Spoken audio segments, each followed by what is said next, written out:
all of you do the best you can. And I pray for y'all every day. Every day. Because I know that you're not appreciated. And that hurts. You're not appreciated. And you work so hard to get everything done. And I know it's hard when people don't acknowledge the work that you do, but keep doing it, okay? Please, we need all of you. And I'm supposed to have military bearing. I'm supposed to stand up straight, shoulders back.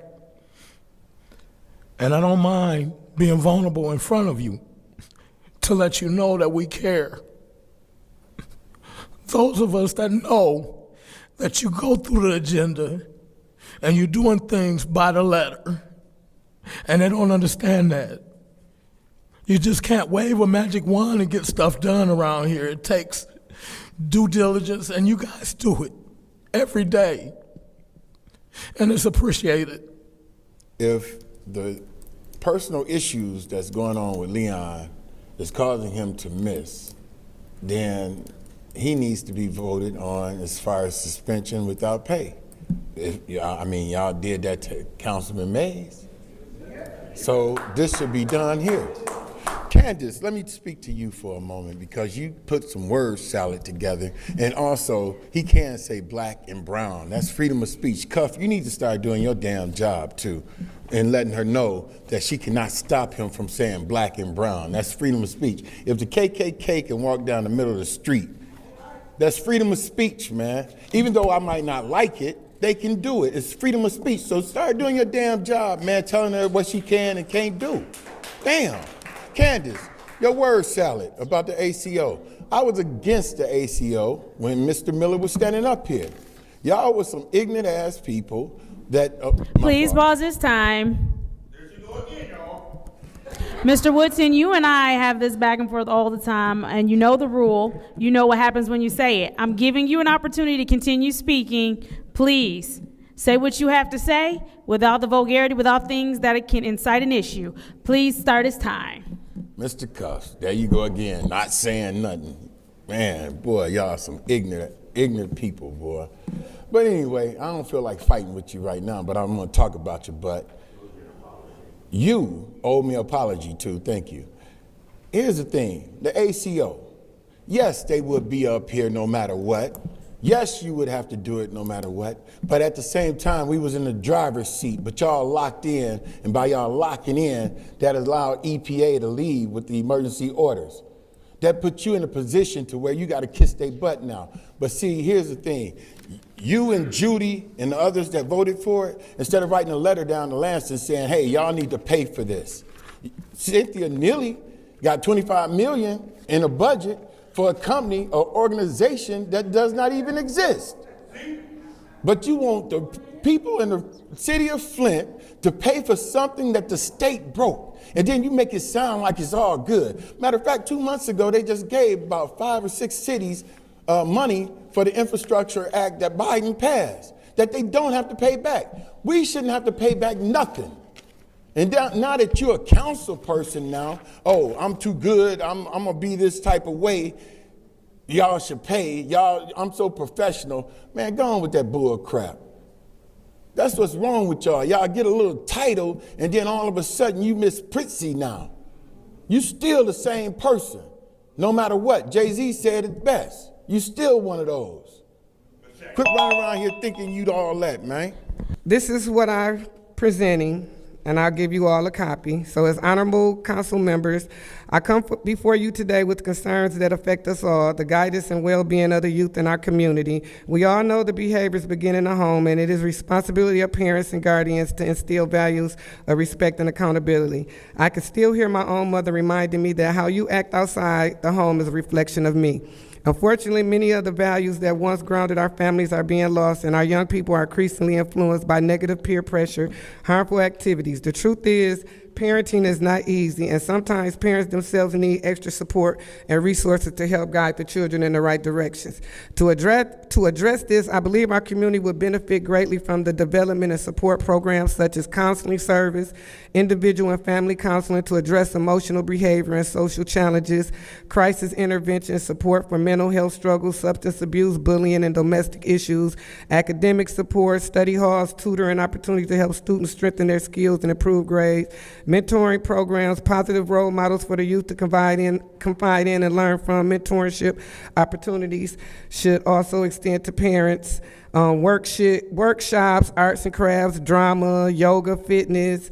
In addition, we should promote existing resources, mental health crisis, teen support, peer-to-peer. By investing in these supports, we not only help guide our youth, but also strengthen families, reduce violence, and build a safe, healthier community for everyone. Let's work together with the city, parents, schools, and community to make our youth have every opportunity to exceed. And I'm gonna keep coming up here and I'm gonna keep talking about these youth. I'm gonna do whatever I can to help. We might not can help them all, but we can help the ones that want to be helped. I want to get them out of the streets, because a person like him, they're not gonna be right, him and his crew. This is the wheel of power and control. It's given to anyone in an abusive situation. Besides physical and sexual violence, using coercion and threats, using intimidation, using emotional abuse, using isolation, using economic abuse, using male privilege, using children are all considered abusive tactics. Minimizing, denying, and blaming is also a chunk of the wheel. Making light of the abuse and not taking her concerns about it seriously, saying the abuse didn't happen, shifting responsibility for abusive behavior, and saying she caused it. I don't know what is wrong with half of the city council and the city in general for not seeing a felony charge of assault with intent to do great bodily harm less than murder, and ripping out hair, leaving marks on her neck that are consistent with attempted strangulation, according to the Mount Morris Police Department report, and a misdemeanor charge of domestic violence are not means for suspension or removal of the First Ward Councilman Leon Elamine. What message does this give to the domestic violence survivors in our own wards and community? 3rd Ward, 4th Ward, 7th Ward, you voted this down last week. What does that say to people in your ward? How is that supporting the people in your ward? And you're not going to give me the respect of eye contact again. Thanks. I just don't understand how you're not going to go along with this. If you do not change your votes tonight during this meeting, you are committing political suicide. There is no hope for your careers. We will not let this go. We always believe survivors and women. As for the accommodation discussion, this is one of the most ableist councils I've ever seen. Every single week in these seats, there are people that are disabled, that are spoken to like children, physically accosted by the police because of the verbal directions given by 4th Ward, 2nd Ward, and 7th Ward.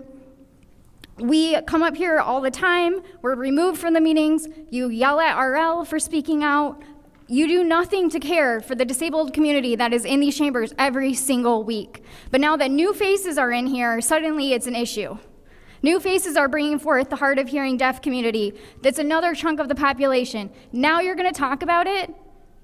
I think all of us deserve an apology for everything you've done to us these years. It's been literally years of us being dragged out of here. Every week I come up here, and I've said it multiple times, I am both mentally and physically disabled since childbirth, and you still will not give me the respect of actively listening or eye contact, Judy and Candace. Oh, Judy, I saw that. 2 seconds, thanks. Thanks for your little smirk, too. The camera can catch all this. It's despicable. You need to go to actual real accommodation training, because whatever little plan you concoct tonight, I guarantee you will not be enough. You've never disrespected the disabled community, and I will continue to come up here and say that, because whatever you do tonight is not going to change your behavior, because how you act is the real, true character of you. And it's shameful, and for you to be that old, Thank you. Disgusting. Your time. Next public speaker, Madam Clerk. I'm out here fighting for my son. I don't know why people don't understand. I'm out here fighting to save my son. My daughter called for a welfare check on me. My mentor was nothing wrong with me. My main concern is my son. So doing a missing person report and having it filed a whole month later, since I brought it to the council attention, and then I was all over the internet, my son I have still not found. But the police contacted me and said to me, oh, I spoke with your son, he's okay. Get the paperwork you need and we'll go pick him up. But I need to know where my son is at. My son just lost his grandmother. My son is a part of John Cole case who he tried to groom, that I gotta be back in court. My son asked me, is John Cole locked up? I'm his mama. I'm supposed to protect. His dad was killed by the Howard State gang. So all I can do is protect my son, because God blessed me with my son. When my daughter was sick, I went and got her from Tennessee, and she graduated from Texas, and I'm doing everything as a mother. Y'all talk about concerned parents. When they concerned, look what y'all do. I come here and been harassed by, what's her name? The one, the write-in. So I come down here, this is my last stop. I don't know what to do, but God gonna direct me. I'm thankful for the people that came to be family. I don't know what I'm doing, I'm just doing. And Candace, you look down, and the thing is, I look at you and I just be thinking, y'all was so good at church members at Ebenezer. But now my son, since he's an addict, and the flowers, all the purple and white is beautiful down there. It looks good for the cameras. But when it hits your family, I want you to think about me, and I hope you're as strong as me, because it's real. The opiate crisis don't last just one day. It ended the 31st. It's every day for me, because I'm not going nowhere. Thank you.